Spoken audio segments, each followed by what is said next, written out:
Voyons comment effectuer une mise en service de base d'un Altivar Process.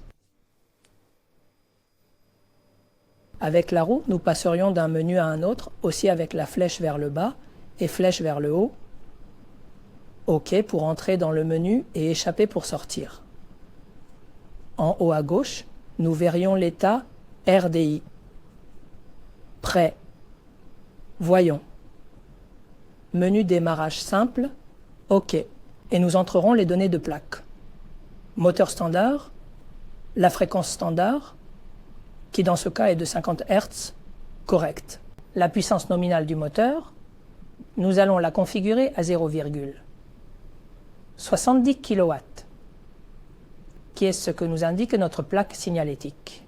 La tension nominale du moteur 230, nous n'allons même pas entrer. Courant nominal du moteur 3,7. Notre moteur est de 3,5.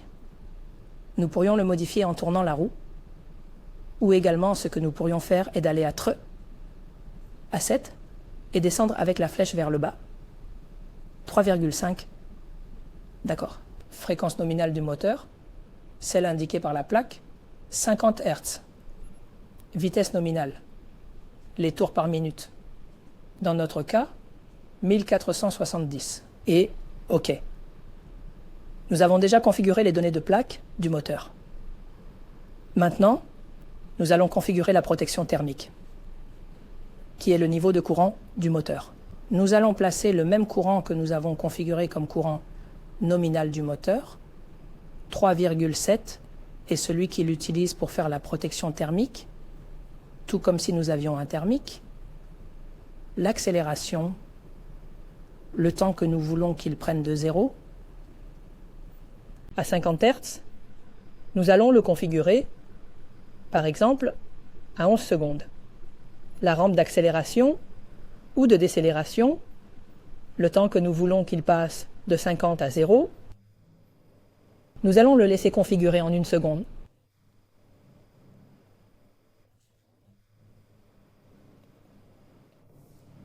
La vitesse basse ou vitesse minimale, qui est configurée à 0 Hz, c'est bien.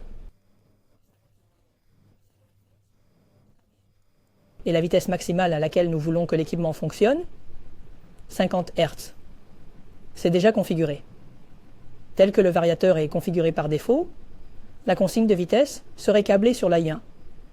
Dans ce cas, nous avons connecté un potentiomètre de 0 à 10 volts, et l'ordre de marche irait dans les terminaux.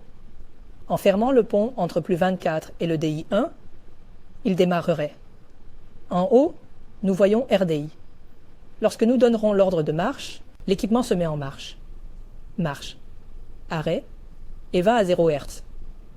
Si nous tournons le potentiomètre, nous voyons que la vitesse augmente. Nous le mettons à 50 Hz, le potentiomètre au maximum. Et lorsque nous retirons l'ordre de marche, RDI, il s'est déjà arrêté. Marche accélère, accélère, accélère, accélère. Parce que nous avons mis un temps d'accélération de 11 secondes, et quand il atteindra 50 Hz, il indiquera qu'il est en marche. Nous le retirons, il décélère. Et prêt ? Nous avons déjà effectué la mise en marche de base d'un Altivar Pros